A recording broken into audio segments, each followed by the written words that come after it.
Alors on va parler un petit peu du matériel pour débuter. Oui, parce que quel matériel est-ce que vous allez prendre pour débuter?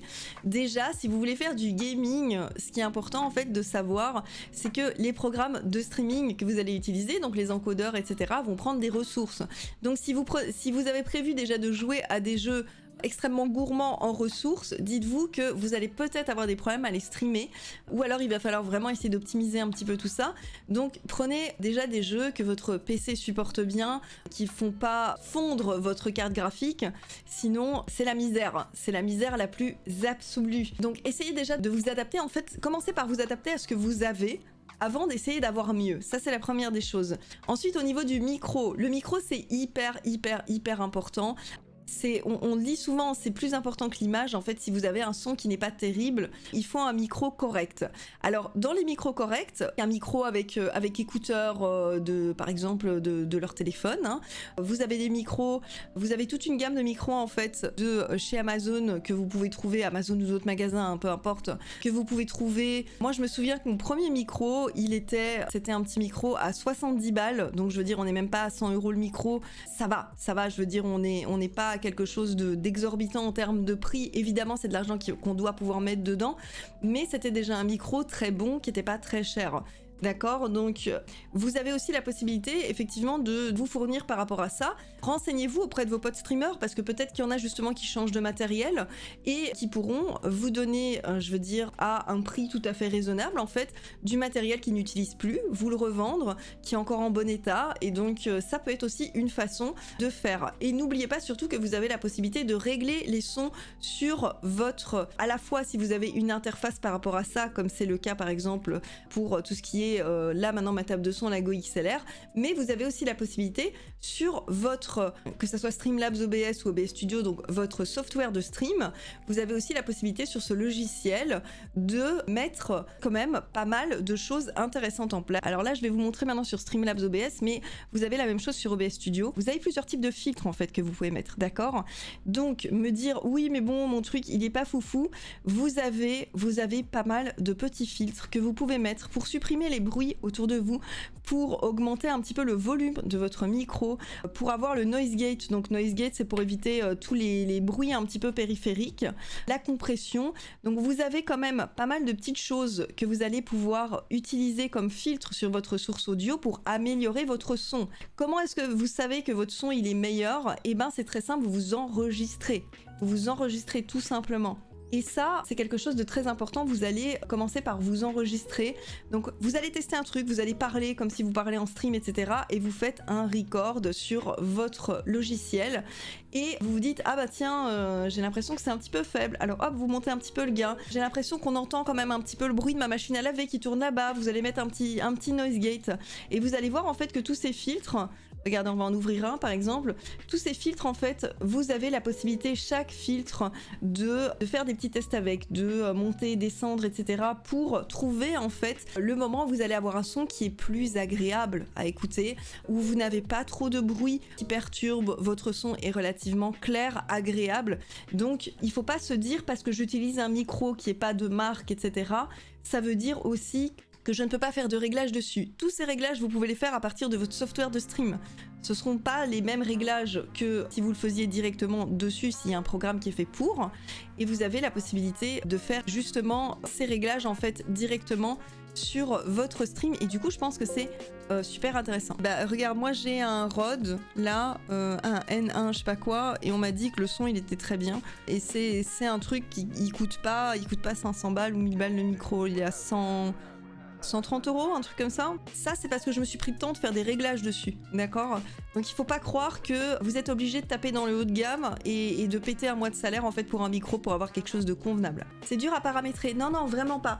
Regarde un petit peu sur internet. Alors est-ce que tu comprends un peu l'anglais ou pas? Il y a beaucoup plus de tutos, on va pas se mentir, anglophones que francophones. Normalement, c'est un réglage que tu vas faire une fois.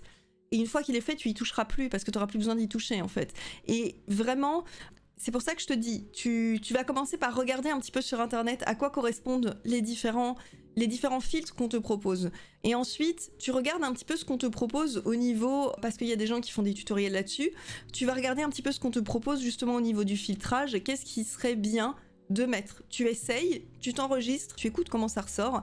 Si ça ne ressort pas bien, tu te dis on m'entend pas très fort, je vais rajouter un petit peu de gain. On entend trop, on n'entend plus. En fait, dès que je m'éloigne de plus de 5 cm du micro, on m'entend plus parler. Ça veut dire que j'ai mis un filtre un petit peu trop. Et en fait, tu dois un petit peu jongler avec ces différents filtres en t'enregistrant. Et vraiment, ça va te prendre une grosse soirée. On va pas se mentir. Moi, ça m'a pris un peu de temps parce que j'y connais rien au son. Je suis pas du tout ingénieur du son. Et ça va te prendre une grosse soirée en fait de chipoter à tous ces petits trucs, d'ajuster tous ces petits filtres jusqu'au moment où tu as un son suffisamment propre pour que ça soit agréable. Et donc je te dis, en termes de dureté de paramétrage, c'est pas très dur.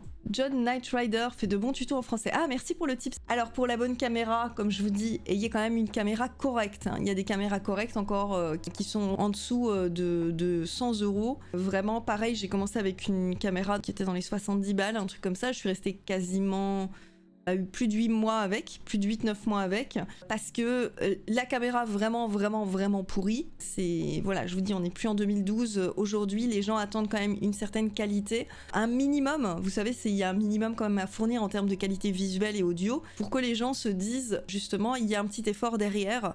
Cette caméra, attention, ça peut aussi être la caméra de votre téléphone. Il y a des gens qui, justement, ne veulent pas ou ne peuvent pas investir dans une caméra, qui utilisent du coup la caméra de leur téléphone. C'est une solution qui est tout à fait viable, de brancher votre téléphone comme une source caméra sur votre ordinateur. Sinon, vous avez des petites caméras plug and play, des petites choses de chez Logitech qui sont pas très chères.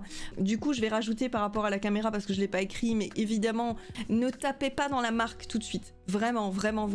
Parce que si vous allez vers du Elgato, des trucs comme ça et tout, du Rode, c'est super, c'est hyper qualitatif et ce que vous voulez, mais ça va vous coûter un bras par rapport à ce que vous avez envie d'investir dans votre stream. Et là, pareil, hésitez vraiment pas à contacter des streamers autour de vous ou à faire des petites annonces sur Twitter, sur Instagram, en fonction des plateformes sur lesquelles vous êtes, en disant bah voilà, je cherche pour mon stream tel et tel truc, est-ce que vous avez pas quelque chose que vous utilisez pas ? Comme je vous dis, n'investissez pas tout de suite énormément d'argent là-dedans, renseignez-vous, il y a certainement des gens, parce que vous savez, le matériel c'est quelque chose qu'on change plus ou moins régulièrement, et il y a peut-être des gens autour de vous, effectivement, qui veulent se débarrasser de certaines choses, et qui vous les revendront à un prix correct, ou qui peut-être vous les donneront. L'idéal, c'est vraiment d'essayer de faire avec ce qu'on a un petit peu comme matériel, mais c'est pas toujours possible, donc essayez de trouver un petit peu au moins cher, et dites-vous que vous montrez en qualité si vous voyez vraiment qu'à un moment donné, c'est financièrement possible pour vous, et que c'est quelque chose dans quoi vous avez envie d'investir. Je vous ai pas fait de liste exactement parce que je connais pas votre budget. Si vous tapez micro streaming Twitch, vous allez avoir toute une liste de gens qui ont déjà fait, qui sont les trucs les mieux notés, les plus abordables, etc. Et c'est pareil pour la caméra. Faut ajouter la fibre, au moins une bonne connexion dans le matos. Oui, c'est vrai. C'est vrai, une bonne connexion internet, une connexion internet correcte, ça va être quelque chose d'important, effectivement au niveau du matériel. Parce que sans bonne connexion internet, ça va être compliqué d'avoir quelque chose de propre en termes d'envoi. Après, il faut pas oublier qu'au niveau des logiciels de streaming, vous pouvez régler aussi en fonction de votre puissance internet pour voir le débit que vous envoyez, d'accord ? Soyez raisonnable, essayez pas de stream en 720 ou en 1080p. Si vraiment vous vous rendez compte que votre connexion elle supporte pas, vous pouvez un petit peu descendre la qualité. Alors oui, c'est dommage, etc. Mais il faut vous adapter un petit peu. Et vous avez aussi la possibilité de choisir, par exemple, comme je vous disais, au niveau de ce que vous envoyez, le débit. Justement, au niveau, vous pouvez choisir ce que vous allez envoyer pour éviter justement que ça sature votre connexion. Tout ça, c'est des réglages qu'il va falloir faire. Regardez, dans votre paramétrage, vous avez le débit, d'accord, que vous pouvez envoyer. Tout ça, c'est quelque chose pareil, qui se paramètre, ok ? Et en fonction de ce que vous avez en termes de connexion, il faut pas essayer de partir sur le truc de base. Vous avez d'ailleurs sur le site de Twitch des réglages que eux conseillent en fonction de votre débit internet. Donc commencez déjà par faire un test de connexion internet. Donc comme je vous disais, votre matériel pour débuter, vous n'avez pas besoin de vous ruiner. Il y a beaucoup de produits qui sont assez bons, à des prix vraiment abordables, qui sont à moins de 100 €. Vous avez, comme je vous dis aussi, la possibilité de passer par du matériel d'occasion en vous renseignant auprès des streamers qui vous entourent. Donc il faut vraiment éviter de vous mettre une pression financière en vous disant que si vous claquez pas autant dans le meilleur matos qui existe, alors que vous savez même pas déjà si le stream va vous plaire ou savez pas si vous allez pouvoir le rentabiliser un minimum, ne vous ruinez vraiment pas quoi. Essayez de faire ça petit à petit parce que le fait en fait d'avoir une courbe de progression en termes de qualité sur votre stream aussi, c'est important de pouvoir proposer quelque chose de plus en plus qualitatif à vos viewers. J'espère que cette vidéo vous aura plu. Si c'est le cas, pensez à la liker, la partager et abonnez-vous pour ne pas manquer les prochaines.